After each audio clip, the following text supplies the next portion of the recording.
Hi guys and welcome to the finally last part of some basic concepts of chemistry. तो definitely इससे पहले मैं 6 videos और upload कर चुकी हूँ सेम टॉपिक पे, तो अगर आपने वो नहीं देखी है तो I would request you to go and watch them first. But जिन्होंने देख ली है, let's get start with this video. इस वीडियो में हम समझेंगे about molality and mole fraction. ठीक है, तो अगर आपने इससे पहले की वीडियोस में मोल फ्रैक्शन और मतलब मोल कॉन्सेप्ट समझा है और उससे पहले I have done with limiting reagent also, तो all that is very important. और अगर आपने वो नहीं समझा है तो प्लीज समझो, अगर समझ लिया है तो let's move forward. Okay, so now, if I ask you, what is a solution? Okay, so obviously it goes without saying कि मैं solution की जब बात कर रही हूँ, I'm not talking about a solution in life, मतलब in general, I'm talking about a solution in chemistry. ठीक है, तो for example मैं अगर पानी का ग्लास लेती हूँ और उसके अंदर मैं डालती हूँ salt, then I get a solution. ठीक है, और इसको हम लोग क्या बोलते हैं? इसको हम बोलते हैं brine. सॉल्ट इन वाटर को सिंपली ब्राइन बोलते हैं. यार नहीं पता था तो आप समझ लो कि सॉल्ट के मतलब सॉल्ट और वाटर के सोल्यूशन को हम लोग ब्राइन बोलते हैं. ठीक है, और अगर ज्यादा हमें फॉरवर्ड नहीं बनना है तो we can just call it salty water solution and just that's very it goes without saying कि हमारा जो यहाँ पे सॉल्वेंट है that is your this water का ग्लास तुम्हारा सॉल्वेंट है. तुम्हारा जो तुमने सॉल्यूट डाला that is nothing but salt, और जो तुम्हारा सोल्यूशन बन के आया वो फाइनल तुम्हारे पास जो ब्राइन सोल्यूशन है that is your final solution. ठीक है, नाउ द क्वेश्चन इज कि तुमने पानी के ग्लास को ही सॉल्वेंट क्यों बोला और सॉल्यूट तुमने नमक को ही क्यों बोला? क्योंकि ऑब्वियसली जो ज्यादा क्वांटिटी में होता है ना उसको हमेशा हम लोग सॉल्वेंट बोलते हैं, और जो कम क्वांटिटी में होता है उसको हम बोलते हैं सोल्यूट. ठीक है, और जो फाइनली बन के आता है उसको हम बोलते हैं सॉल्यूशन. Is it clear? तो अगर मैं यहाँ पे सॉल्यूट में अगर मैं सॉल्ट की जगह पे शुगर ले लेती तो sugar would have been the solute in that case. पानी अगेन हमारा सॉल्वेंट सेम रहता, सिर्फ सॉल्यूट चेंज हो जाता है ना. तो मैं कुछ भी डाल सकती हूँ, और in just for the sake of easiness for you guys, मैं पानी को ही हमेशा सॉल्वेंट लेके चलूंगी, और मैं या एनसीईआरटी हमेशा पानी को सोल्यूशन लेके चलती है. ठीक है, मतलब सॉल्वेंट लेके चलेगी. ठीक है, so is it clear? Now तुमसे अगर कोई पूछे कि यार जो तुमने ब्राइन सोल्यूशन बनाया है उसकी कॉन्सेंट्रेशन क्या है, तो भाई तुम तो you will be a lot of like in stress कि मैं क्या बोलूँ. ये तो नहीं बोल सकती कि just add salt as per your taste, right? That is some okay. Now that was a very bad joke, but you cannot say that, right? You have to give a proper concentration कि यार what is the concentration of your solution. ठीक है, chemistry में जब तुम बड़ी बड़ी labs में काम करोगे आगे जाके, I hope you do that. So if you do that, तो what will you say? You need to have a unit, right? You need to have proper concentration. तो आज हम पढ़ेंगे वही which is called concentrations. ठीक है, now I hope you know कि हम ये चीज पढ़ क्यों रहे हैं. That should be very very clear. ठीक है, in my videos I make it very sure कि मैं तुम्हें क्लियर करूँ कि मैं तुम्हें कोई चीज पढ़ा भी क्यों रही हूँ. Right, so concentrations. Now so there are two type of concentrations, one which are temperature dependent and one which are temperature independent. ठीक है, तो temperature dependent वाली हमारी होती है molarity, परसेंट मतलब weight by volume and volume by volume, and हमारी होती है normality. ठीक है, अब obviously मैं ये सब तुम्हें नहीं पढ़ाऊंगी बिकॉज तुम्हारे कोर्स में भी नहीं है, फालतू की टेंशन देना is not what I want to do. And temperature independent होती है हमारी molality, mole fraction and percent. See we will study all of them तो नहीं but some of them in detail.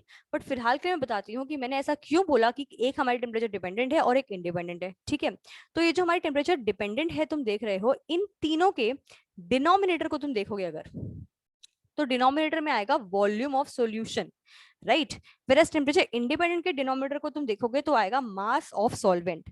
तो तुम सिर्फ ये मत सोचो कि एक जगह वॉल्यूम है एक जगह मास है, ये भी देखो कि जहां पे वॉल्यूम है वहां पे वॉल्यूम ऑफ सॉल्यूशन की बात करिए, जो पानी का एंड में ब्राइन बन के आया था ना उसकी बात करिए, और दूसरे वाले में हमने मास ऑफ सॉल्वेंट की बात करिए, जो पानी लिया था बिना मिक्स सॉल्ट किए, जो इनिशियली पानी लिया था ना उसकी बात करिए. ठीक है, सो ये दोनों डिफरेंस देखना बहुत जरूरी है व्हेन वी डू कॉन्सेंट्रेशंस. ठीक है, ना अब मैंने ऐसा क्यों बोला कि टेम्परेचर डिपेंडेंट और इंडिपेंडेंट वाली बात मैंने क्यों बोली, क्योंकि तुम आगे जाके मतलब इसी क्लास में 11th में एक चैप्टर पढ़ोगे, गैस लॉज रादर, पता नहीं ऐसा कोई चैप्टर है गैस लॉज के ऊपर है, जिसमें you will come to know कि वॉल्यूम जो है वो डायरेक्टली प्रोपोर्शनल टू होती है टेम्परेचर इन केल्विन. ठीक है, तो यानी कि अगर तुम किसी चीज की टेम्परेचर बढ़ाते हो, मतलब उसको तुम हीट करते हो, तो उसकी वॉल्यूम भी बढ़ती है, राइट. तो अगर मैं कोई टेम्परेचर कोई तुम्हें कॉन्सेंट्रेशन बताऊंगी वॉट एवर, और मैं बता रही हूँ इन टर्म्स ऑफ मोलारिटी, तो वहां पे डिनोमिनेटर में क्या है, वॉल्यूम होगा, है ना, वॉल्यूम ऑफ सॉल्यूशन होगा. पर अगर मैंने तुम्हें बताया कोई कोई भी मोलारिटी, ठीक है, certain what ever, let's say I give you a certain number for molarity, लेकिन फिर किसी ने वो टेम्परेचर हीट कर दिया, ठीक है, और हीट नहीं किया तो मे बी दिल्ली की गर्मी में पड़े पड़े वो काफी हीट हो गया, राइट. और अगर वो काफी हीट हो गया तो मतलब उसकी कॉन्सेंट्रेशन थोड़ी बहुत चेंज हो जाएगी, हो सकता है बहुत ज्यादा चेंज ना हो बट थोड़ी बहुत तो हो जाएगी ना. तो इसलिए थोड़ा सा जो है वो डाइसी रहता है, थोड़ा सा डरावना सा केस है, क्योंकि हमारा टेम्परेचर टेम्परेचर चेंज होगा तो कॉन्सेंट्रेशन चेंज हो सकती है, पर ये चीज जो है वो टेम्परेचर इंडिपेंडेंट के साथ नहीं होगी, क्योंकि मास तो चेंज नहीं करता टेम्परेचर के साथ, है ना। Mass change very very very very बहुत ही इतना कि मतलब थोड़ा ऐसा नहीं बिल्कुल चेंज नहीं करता मास टेम्परेचर के साथ, बहुत बहुत बहुत कम, ठीक है। तो इतना कि वो बिल्कुल निगेट हो सकता है डिफरेंस। इसलिए लोग जनरली ये वाली क्वांटिटी यूज करना, ये वाली कॉन्सेंट्रेशन यूज करना प्रेफर करते हैं। बट अगर चेंज ना हो रहा हो और टेम्परेचर चेंजेस ना पॉसिबल हो तो ये भी चल जाता है, ठीक है। Is it clear? Moving on, first of all हम बात करेंगे मोलैरिटी की, which is denoted by capital M, ठीक है, और इसका यूनिट होता है मोल पर लीटर। मोलैरिटी कुछ भी नहीं है, ठीक है, इसका मतलब सिर्फ इतना है, how many moles of solute are present in 1 litre या फिर 1000 litre of 1000 ml of the solution. बस हमें मतलब है मोल्स ऑफ सोल्यूट से, मतलब जो नमक था, और मतलब है हमें वॉल्यूम ऑफ सॉल्यूशन से, यानी कि जो ब्राइन बन के आया था। स्टार्टिंग में जो पानी का ग्लास लिया था, यानी कि सॉल्वेंट से हमें कोई मतलब नहीं है इन केस ऑफ मोलैरिटी, ठीक है। Is this clear? तो जो मैंने तुम्हारा पहले एग्जांपल लिया था, इसमें हमें इस चीज से कोई मतलब नहीं है, हमें सिर्फ मतलब रहेगा हमारे सॉल्यूट से, ठीक है। पहले सॉल्यूट देखना हमें बहुत जरूरी है, जब मोलैरिटी की बात करेंगे सॉल्यूट कौन है और सॉल्यूट की मोल्स क्या है, हमें उसका मोल्स पता लगाना है, ठीक है। और हमें फर्क पड़ता है सॉल्यूशन से कि उसकी उसकी वॉल्यूम कितनी है, और that too only in litres. अगर मुझे ये दोनों बातें पता लग जाएंगी तो I am very very clear about the molarity of the solution, ठीक है। तो मोलैरिटी अगर तुम फॉर्मूला वाइज देखोगे तो क्या होती है, सिर्फ number of moles of solute, जो मैंने कहा ये वाला, ठीक है, divided by the volume of solution in litres, यानी कि ये वाला। दिस इज द मैथमेटिकल मतलब mathematical formula for finding out the molarity. और ऑब्वियसली ये होगा मोल्स में और ये होगा लीटर्स में, तो मोल divide by litre is mole पर लीटर, तुम्हारा इसका यूनिट आ जाएगा। क्लियर? नाउ अगर तुमसे कोई बोले कि there is a solution which is 5 molar solution of NaCl, तो इसका मतलब सिर्फ इतना है कि 1 litre of this solution will have 5 moles of NaCl। इसका कहने का मतलब सिर्फ इतना है। अगर यहाँ लिखा होता 5 मोलर सॉल्यूशन ऑफ X, ठीक है, तो इसका मतलब होगा 1 litre of X will have 5 moles of X, मतलब 1 litre of solution will have 5 moles of X, ठीक है। अगर लिखा होता 20 मोलर सॉल्यूशन ऑफ NaOH, तो उसका मतलब होता कि 1 litre of that solution will have 20 moles of NaOH। Are you clear with the concept? What is the meaning of molarity? ठीक है, ओके। नाउ मूविंग ऑन, हमें मतलब पता, मतलब कहने का मतलब ये है कि हमें सिर्फ इससे फर्क पड़ता है, यानी कि जो हमारा सॉल्यूट है उसके सिर्फ मोल से, और फर्क पड़ता है हमें वॉल्यूम ऑफ सॉल्यूशन से इन केस ऑफ मोलैरिटी, ठीक है। Now what is the question? Question हमें यहाँ पे बोलता है what is the molarity of NaCl solution in water whose volume is 5 liters and has a total of 118 grams NaCl into it। सबसे पहले तो देखो यहाँ पे हमारा सॉल्यूट कौन है, ये है, और मैंने क्या बोला, सॉल्यूट के हमें मोल से फर्क पड़ता है, तो हमें तो ग्राम्स में इसका वेट गिवन है, तो फटाफट स्पीड से आओ और इसका मोल्स निकाल लो, ठीक है। तो मोल्स ऑफ NaCl कितने होंगे? बहुत इजी है निकालना, मैंने मोल कंसेप्ट सिखाए हुए तुम्हें, है ना। तो this will nothing but 118 grams divide by 58 which is the molecular weight of NaCl which is 2 moles. You take your time to find out this answer, अगर तुम्हें लगता है कि तुम्हें टाइम लगता है आंसर मोल्स निकालने में, राइट, बट ये इसका आंसर आएगा मोल्स में। तो तुम्हें एक चीज समझ में आ गई कि तुम्हें मोल समझ में आ गया, अब तुम्हें चाहिए कितना, तुम्हें चाहिए volume of solution. Is that given to me? Yes, 5 litres, ठीक है। तो यानी कि इसका कहने का मतलब क्या हुआ, कहने का मतलब हुआ 5 लीटर में है 2 मोल्स, तो 1 लीटर में कितने होंगे, 2/5, the answer is 0.4 molar, right. और अगर तुम जाओ अपने नॉर्मल कन्वेंशनल फॉर्मूला से, तो molarity is number of moles divided by the volume in litres, this is 0.4 molar. Clear? दोनों वे से तुम्हारा आंसर सेम ही आएगा। Now next question is very important, what is the molarity of a solution of NaCl in water given the volume of water is 2 liters and the mass of NaCl is इतना। फिर दोबारा से मुझे मास दे दिया, फटाफट से मैं मोल्स निकाल लूंगी, ठीक है। मोल्स कितना होगा NaCl का, 118 divide by 58 which is 2 moles, ठीक है। और फटाफट से मुझे दिख रहा है कि 2 लीटर्स पड़ा है, तो 2 लीटर में अगर 2 मोल्स, तो 1 लीटर में 2 डिवाइड बाय 2, तो आंसर शुड बी 1 मोलर। तो अगर आपने ये किया है तो लिखो वहां पे एकदम गलत, बिल्कुल गलत किया आपने। क्यों? बिकॉज आई टोल्ड यू कि ध्यान से देखो, डिनोमिनेटर में है क्या है, वॉल्यूम ऑफ सॉल्यूशन है, न्यूमरेटर में तो डेफिनेटली मोल्स है, नंबर ऑफ मोल्स है, जो तुमने सही निकाले हैं 2, ठीक है, पर डिनोमिनेटर में वॉल्यूम ऑफ सॉल्यूशन है, यहाँ पे इसने मुझे क्या दिया, दो मतलब वाटर की वॉल्यूम दी जो कि क्या है, सॉल्वेंट है, ठीक है। तो वो बिल्कुल निराधार गलत हो जाएगा and you don't have to make the silly mistake again. Okay, so this is very very important. Clear? Now moving on, this is a question of NCERT which you will practice. Calculate the molarity of NaOH in solution prepared by dissolving 4 grams enough in enough water to form 250 ml of solution. अब जैसे इसने solution बोल दिया, हाँ शांति बढ़ गई है ना, बट ये चीज है कि इसने 250 ml बोला और I need to convert this in litres, ठीक है, क्योंकि मैं लीटर में ही बात करती हूँ सिर्फ, है ना। बट NaOH का कितना हमारे, हम फटाफट मोल्स निकालेंगे because that is the solute here.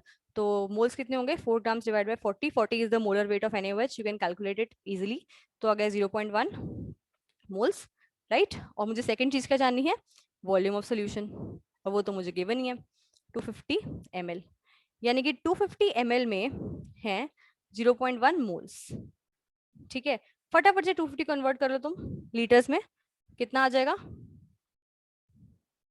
0.25 litres. तो मतलब 0.25 लीटर्स में है 0.1 मोल्स, तो 1 लीटर में कितने हो जाएंगे, 0.1 डिवाइड बाय 0.25, और इसका जो भी आंसर आएगा that is going to be your answer. Clear?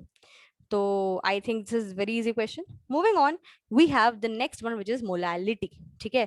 तो मोलालिटी इज रिटन एज, मतलब उसको हम एक्सप्रेस करते हैं स्मॉल m से, और मोल पर KG is the unit of it, ठीक है। जैसे हमारे पास पहले मोलालिटी था, न्यूमरेटर में था number of moles of solute, बिल्कुल वैसे ही रहेगा, बट डिवीजन में आ जाएगा नीचे 1 kg ऑफ सॉल्वेंट आएगा। एक तो मास आया, ऊपर से सॉल्वेंट की बात कर दी। अब हम सोल्यूशन की बात नहीं करें, अब हम जो स्टार्टिंग में पानी लेके चल रहे थे उसकी बात करेंगे, ठीक है। बाकी कहने का मतलब वही हो जाएगा, यानी कि जैसे हमने वो लाइन लिखी थी अपने मोलारिटी की, ठीक है, सेम लाइन हम दोबारा से यहाँ पे लिख देंगे। अगर मैं कोई हमें बोले कि 5 मोलल सोल्यूशन ऑफ NaCl, मतलब 5 moles of NaCl present in 1 kg of solvent, solvent, ठीक है, not the solution but solvent, remember this. Okay, so जैसे मैंने यहाँ पे तुम्हें समझाने का ट्राई किया, मोलारिटी में तुम्हारे पास 1 लीटर ऑफ सॉल्यूशन था डिनोमिनेटर में, मोलालिटी में डिनोमिनेटर में आ जाएगा 1 kg of solvent. Is it clear? ये हमेशा याद रखना, this is quite a tricky thing to remember, but कुछ कर नहीं सकते, you have to, right. So this is a question, the molality of a solution is 0.5 molar, okay. The mass of the solvent is 2 kg. Solvent का mass given है 2 kg, तो find out करें number of moles, ठीक है, बहुत ही easy question था ये तो, मतलब इतने 1 मोल। क्लियर? ये इंटू ये हो गया ना, इतना भी क्या मैथ सिखाऊं मैं तुम्हें, right. Now next is, this is a question, very very easy question, कुछ डिफिकल्ट बात नहीं है। The density of 3 molar solution of NaCl is इतना। डेंसिटी गिवन है मुझे 1.25 ग्राम पर मिलीलीटर, राइट, और density is equal to mass upon volume. I won't be solving this question but I will be just giving a hint, ठीक है।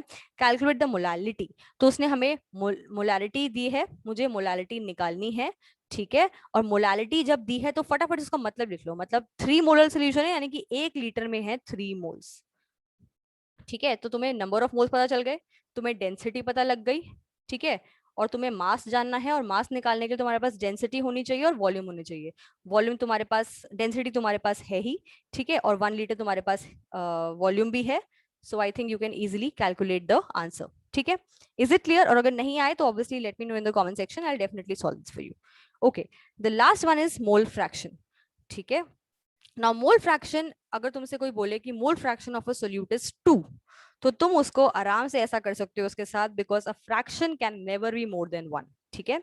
अब तुम बोलोगे ma'am 8/3 is a fraction which can be more than 1, no, I am talking about a fraction in this case जहां पे हम लोग, I tell you how this can never be 1 more than 1, ठीक है। सो अगेन वही example, एक ही मेरे पास example है, वही बाबा यूज करती रहती हूँ मैं। तो पानी में दोबारा सॉल्ट हमने मिक्स किया, ठीक है। जब मैंने पानी में सॉल्ट मिक्स किया तो ऑब्वियसली मैंने पानी की क्वांटिटी जो भी ली होगी, जितनी मर्जी ली है मैंने, वॉट एवर, उससे कुछ मोल्स तो होंगे ना। जितनी भी मैंने, मान लो मैंने पानी 4 लीटर लिया, 10 लीटर लिया, जितने भी लीटर लिया, I can calculate the number of moles of that water, और ऑब्वियसली सॉल्ट के भी कुछ नंबर ऑफ मोल्स होंगे ही, है ना। तो अगर मैं निकालना चाहूँ mole fraction of the salt, तो वो हो जाएगा the moles of salt divide by the moles of total moles in solution. और सोल्यूशन के पास क्या क्या है, सोल्यूशन के पास सिर्फ और सिर्फ सॉल्ट और वाटर ही तो है, सॉल्ट और पानी के अलावा तो कुछ है नहीं, ऐसा तो नहीं कोई भूत और बैठा हुआ है उसके अंदर, सिर्फ सॉल्ट है और सिर्फ पानी है, दोनों सिर्फ 2 चीजें से मिलकर सोल्यूशन बना हुआ है, ठीक है। और सेकेंडली अगर मैं निकालना चाहूँ मोल फ्रैक्शन ऑफ वाटर, तो सिर्फ वही, कुछ नहीं, अगेन दोबारा से सोल्यूशन के अंदर क्या है, सिर्फ सॉल्ट है और पानी है, तो अगर मैं इसका निकालना चाहूंगी तो मैं न्यूमरेटर में इसके मोल्स ले लूंगी divide by total moles, right.